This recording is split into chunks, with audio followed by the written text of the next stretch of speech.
Hello, everybody, and welcome back to At the Movies with William Fletcher. As per usual, I am your host, William Fletcher, and this week, today, I will be covering everything I watched this month for June edition. So, sorry. So I think I watched about 26 films, I think it was, on my last count. So I'm just gonna, just go through everything I watched this month and give my quick in-depth thoughts and everything. And yeah, so the first film I watched Cars 3 at the beginning of this month, and at June the 2nd. I never seen Cars 3. It was one of a handful of Pixar films I had yet to see, and I was just doing it for my massive Pixar rewatch, which I concluded uh, earlier halfway through this month, just before Luca came out, but we'll get into that later. And I thought it was a kind of enjoyable film. It wasn't anything spectacular, but it was not, you know, bad. It was better than I expected, I guess. It was a love letter, I guess. It was a love letter to the films, and if it was almost like it was made for people who, were fans of the franchise. That's all it seemed to be made for, which I respect, that they were like, this is just made for the people who like these movies and come to see these movies. And, full respect for that. So yeah, I thought it was pretty enjoyable. Uh, the sort of very middle of the road, to be honest. Next, I rewatched Coco, which is my favorite Pixar film, and that has not changed. Um, yeah, it's my favorite Pixar film at the beginning of this rewatch, and my mind did not change, and it is still at the top of the list. It's just so good. I think the music is fantastic. I think it's one of Pixar's most beautiful looking films.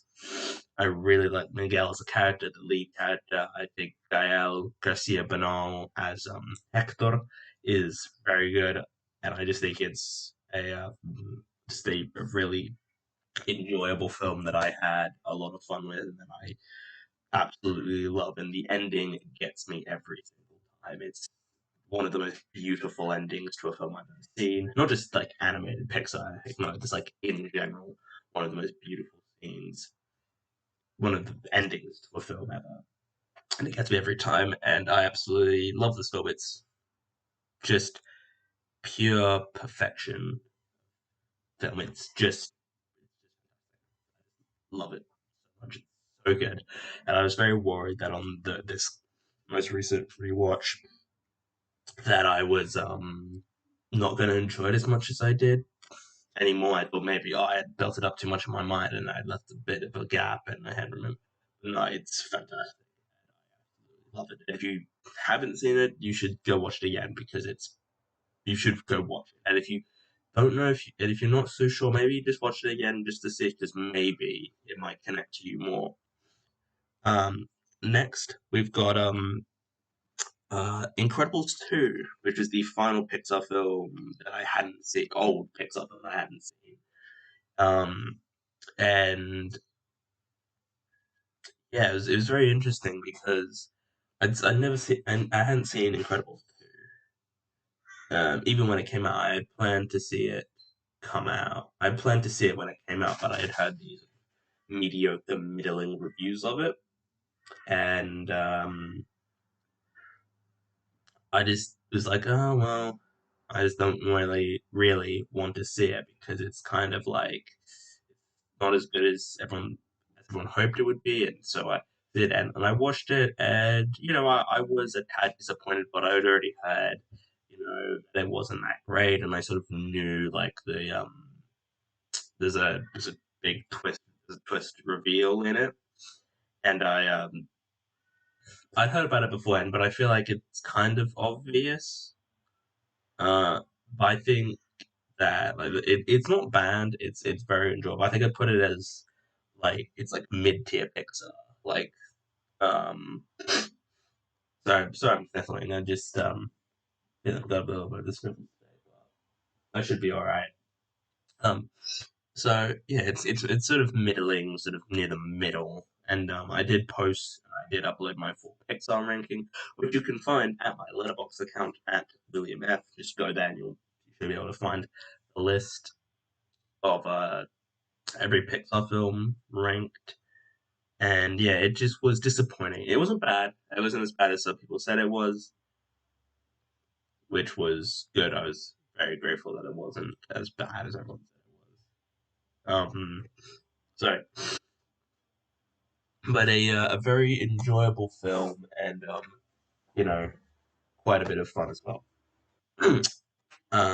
Next is the Mortal Kombat film that came out earlier this year.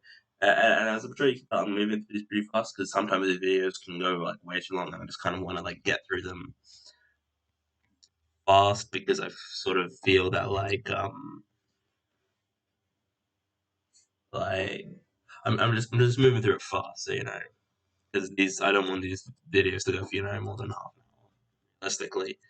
But I did watch a lot of films this month. I guess we'll just see how it goes. So yeah, I watched the Mortal Kombat film that came out earlier this year, and I thought it was a relatively enjoyable film. Nothing amazing, but beyond that, I thought it was quite alright. It had some really enjoyable, fun stuff in it. The guy playing Kano, I thought was fantastic. I thought he was really funny, really entertaining. Probably my favorite character of the film. I the fight choreography and the fight scenes were all very well shot and very well done, which is good. I also think that the that I appreciated that they went for like the violence that they willingly that they wanted to go into the violence. Be like, this is like, you know, they did it, and I thought it was a very enjoyable time. It's really a film I'd watch, multiple times, over and over again, even if it's not especially great.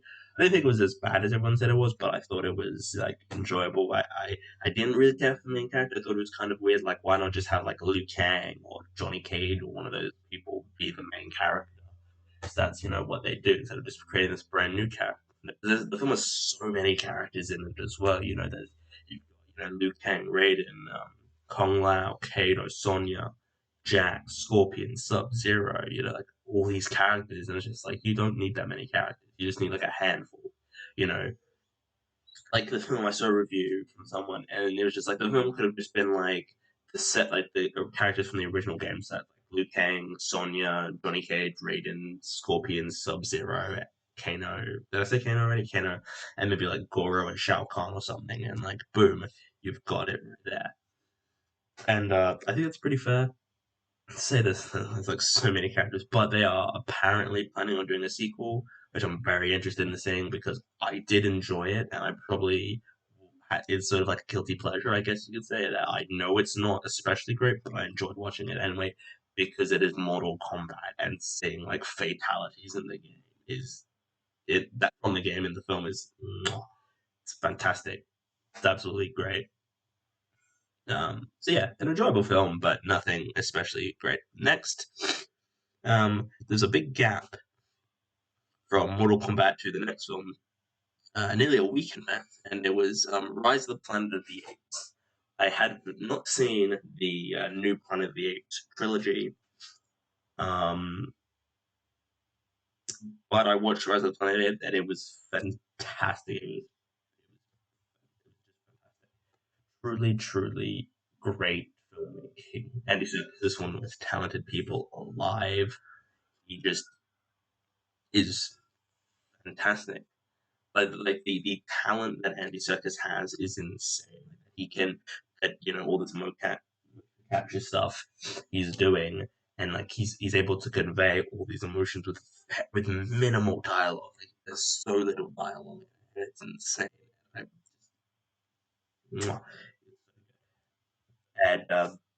and James Franco was fine. Like he was very possible for this film, but I don't think the film wasn't. It was sort of about the relationship between James Franco and Caesar, but I also felt that the film really and the effects. hold up considerably as well. Like it's like I know it only came out like 10 years ago, but still the effects are great, and I don't understand how the like it's insane how like these effects still hold up and still look as good as they do. On because some effects made from like a few years ago don't hold up. So I'm very impressed that these effects will hold up. I think the third act is really well done too, with the like I said, but with the everything that occurs in like the Golden Gate Bridge and all the like just character moments and stuff we get from these films. It's just fantastic. It's great. If you haven't seen these new Planet of the Apes films, you should go watch them because they're great. Then I concluded my Pixar rewatch with Toy Story, Onward, and Soul. Those are the next three films. Toy Story 4, I absolutely love. I feel like the hate it gets is a bit undue. I think it's a very well written film and very well made because, the Toy Story 1, 2, and 3, that's Andy's story and that's concluded, but there's still Woody's story that they've got to complete, and it just is fantastic. I think it works a lot with the whole like Woody is sort of like he's just doing this, he's trying to help four people. Like, he can't do anything else because he's trying to help other toys. Really like good, yeah. Sorry if I'm sniffling a lot during this. I just think it's very well. Keanu Reeves is also in it, and he is great, and I love Keanu Reeves. And we've got Onward, which I'm not the biggest fan of. I probably put it into the lower half of Pixar's film. It's not the greatest. There's definitely some problems with it that I have. I don't think the Chris Pratt character is especially great. I think he's kind of a bit like, he's a bit too stupid and a bit too annoying of character, and like what he, I get what point they're trying to make, or what his character's meant to be, but it didn't work for me, honestly. But I thought, I liked the whole like magic, with all the magic this film has and how it sort of analyzes all that and the sort of idea that like, his father died before he left on it and the message that I guess the film was trying to give. I also thought that was really nice. It just wasn't especially great, honestly. Next is Soul, the final Pixar film for my Pixar rewatch. Luca came out. Um, so I really quite enjoyed. I really really love Soul. I think I put it in my top 10. I think of Pixar. I think so. I think I did anyway. Um, it's a really, really just great, you know, you know, it's just really, really good. It's just a really great film, honestly. It's just like fantastic and like it's just really great and I think Jamie Foxx gives a very great vocal performance. I think the film in general has really great vocal performances from everyone and is really like just is really it's one of the more like sort of interesting sort of like Pixar films that is really trying to like what's the like it's really trying to not innovative like that's not what I'm looking for. It's more of a like a film that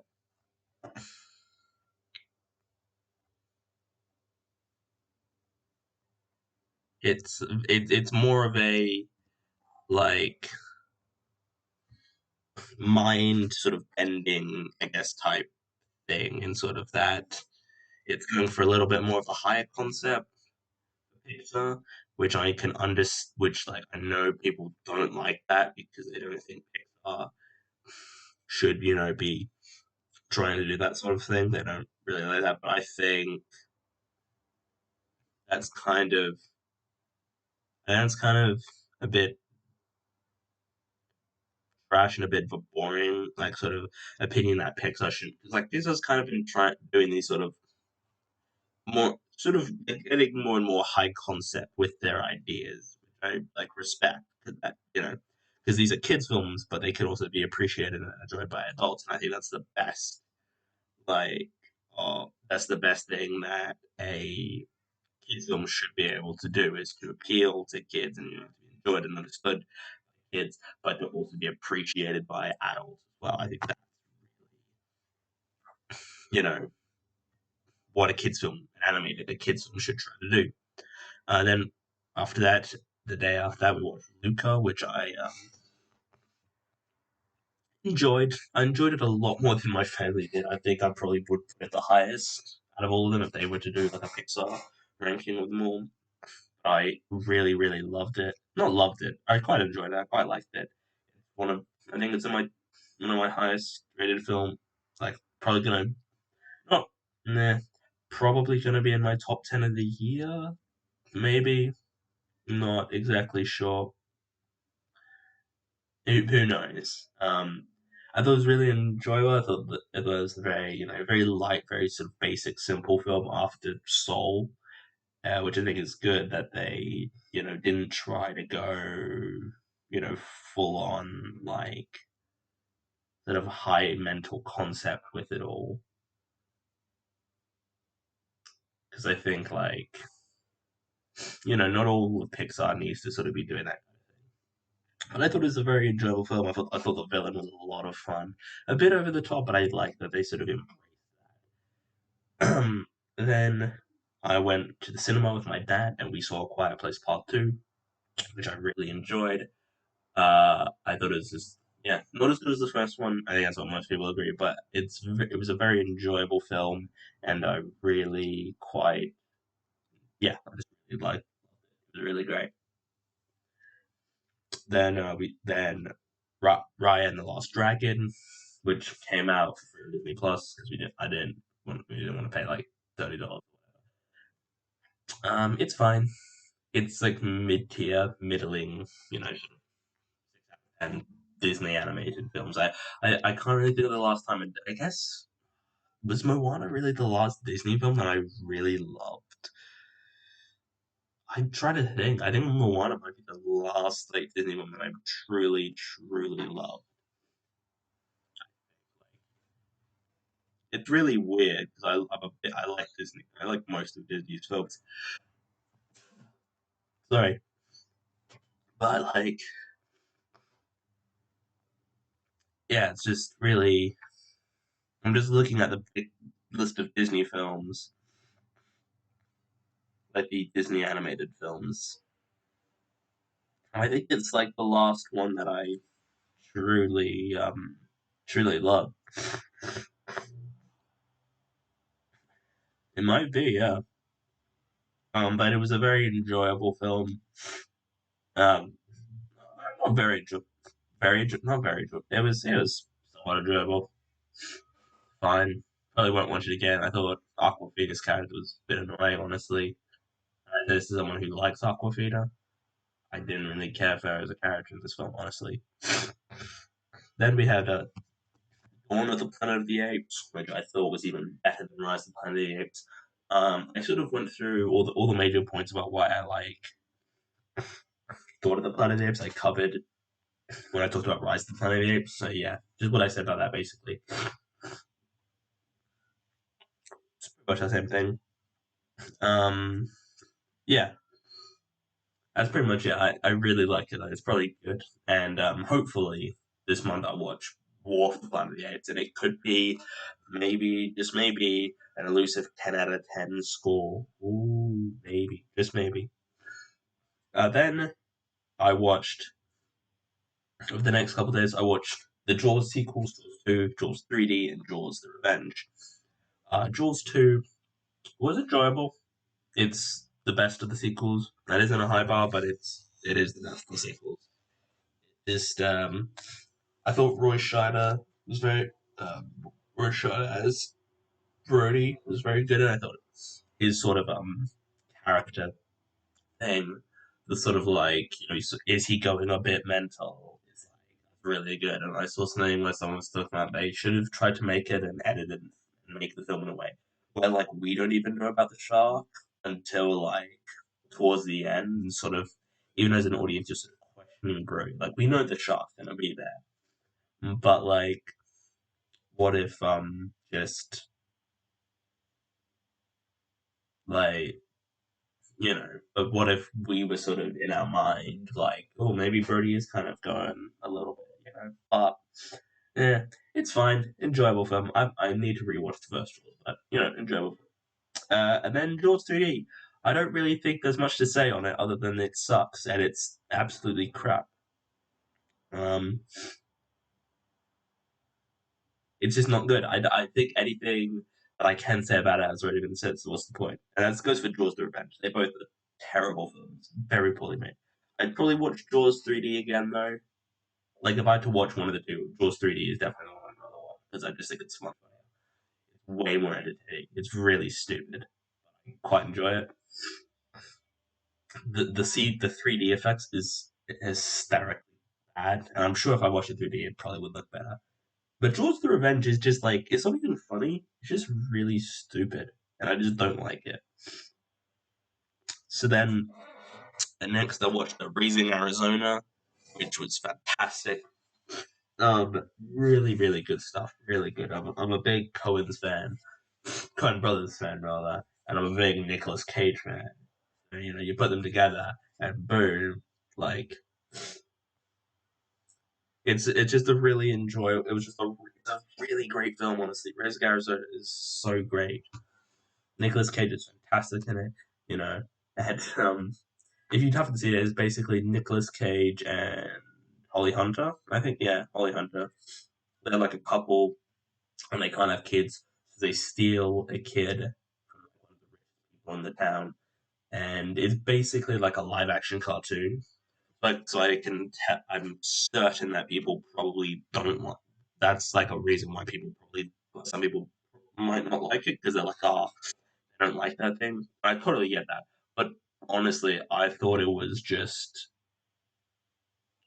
really funny and quite enjoyable. And maybe, I mean, I've only seen four Coen Brothers films. I've only seen Fargo, No Country for Old Men, The Big Lebowski, and Raising Arizona. But I'd say Fargo's probably their best work.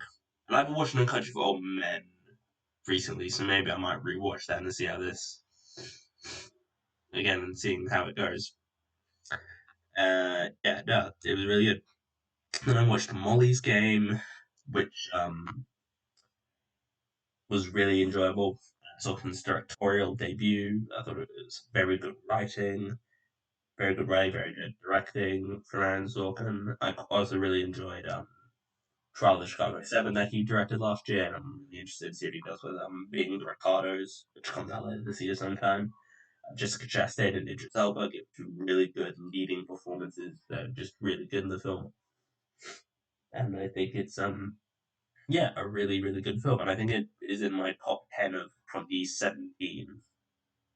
I think it is, yeah.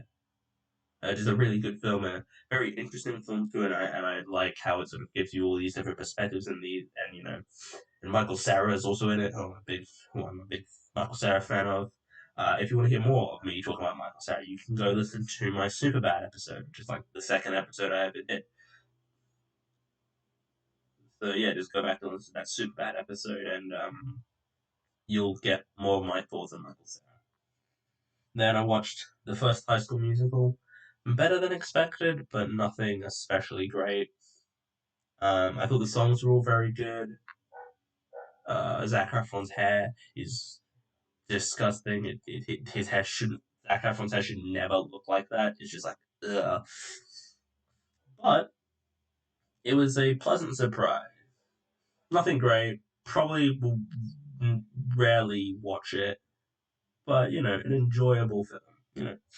Then I watched Nobody, the Bob Odenkirk led film, and that is at the current time on my favorite film of the year. I haven't seen a massive amount of films for this year, but I've got some like that I've got to watch. This was so much fun, and I appreciate it. Felt like sort of John Wick, I guess, in sort of action.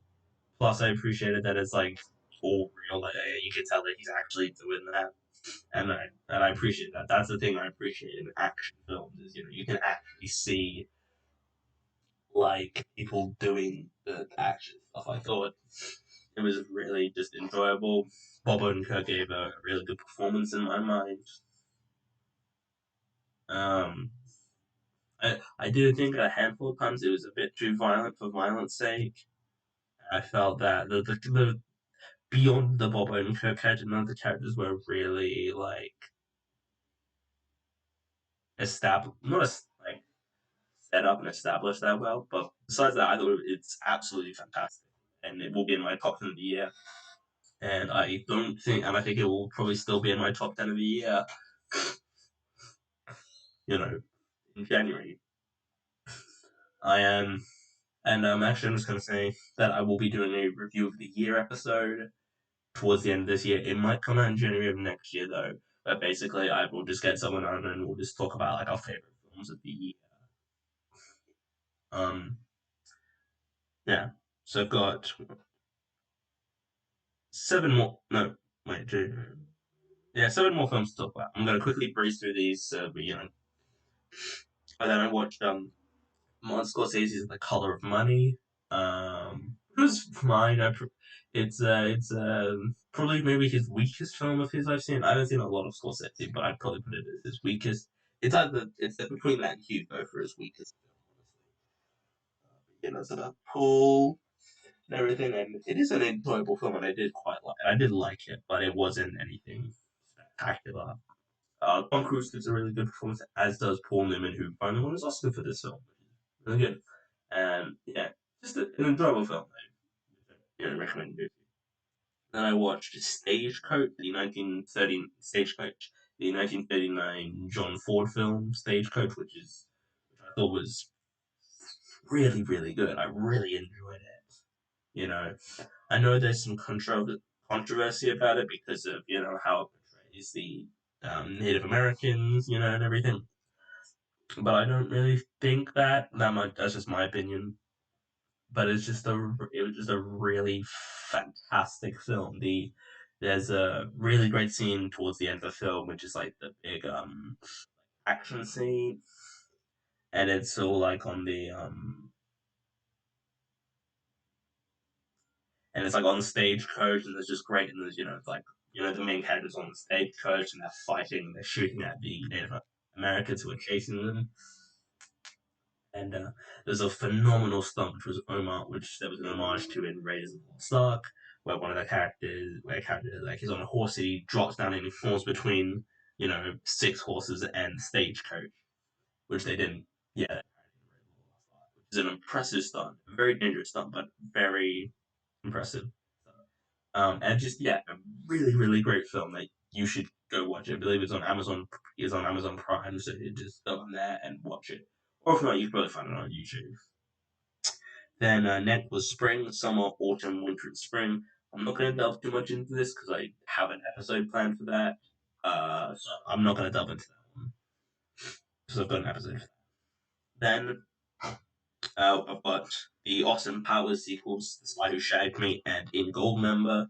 I think I'd seen some of Who Shagged Me, but I don't think I'd seen. I've seen clips of both, but I haven't seen all of them. Really enjoyable films. In Goldmember is by far the weakest one, and The Spy Who Shagged Me, like, probably goes like from worst to best. It goes In Goldmember, Spy Who Shagged Me, International Man of Mystery. That's just my opinion.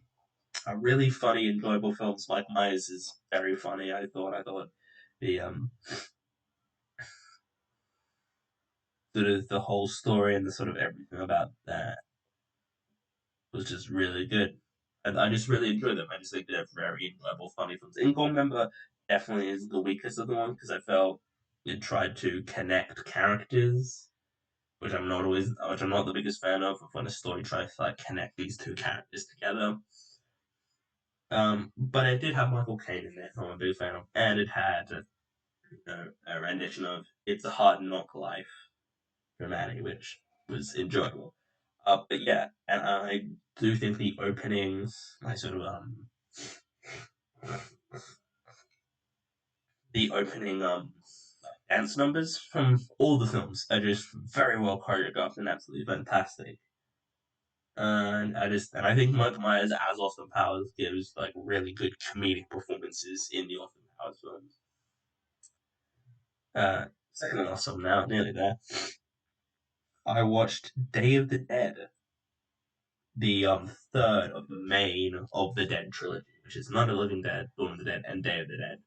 And then there's all the sequels and stuff and remakes and stuff. But Day of the Dead, and this is going to be controversial to say, but Day of the Dead is my favorite of the three. I know people who disagree with me wholeheartedly on that, and will put it as the weakest. But I don't know why. I just like the whole sort of idea of them like training a zombie. I guess like the whole like I just think it sort of worked in sort of the whole training of the zombie thing. Shooting the gun was a bit weird, but besides that, like I thought it was fantastic. I thought it had probably my favorite characters of the three films. I just think it was the most interesting as well with how it sort of wrapped up and everything. And yeah, it's just really good. So it was a really great film. And finally, the final film, which I just watched last night, Evil Dead 2. Now, at the beginning of the year, the very first film I watched at the beginning of this year was The Evil Dead. That was the very first film I watched this year. And now I've watched Evil Dead 2, and I'll probably watch Army of Darkness soon. Evil Dead 2 is fantastic. It's great. It's absolutely great. I know some people probably don't like it because it's got some like wonky visual effects and some wonky like claymation animation stuff, but like that to me adds to like the charm of it, and I really like think it's fantastic. Bruce Campbell gives a fantastic performance in this film because I like the first Evil Dead film, but I wasn't like blown away by it. But this was like, oh, this is great, and I will probably cover Army of Darkness in my next end of next one I watch this month video video episode. No, I just thought it was great. It was like genuine like tension and genuinely very scary.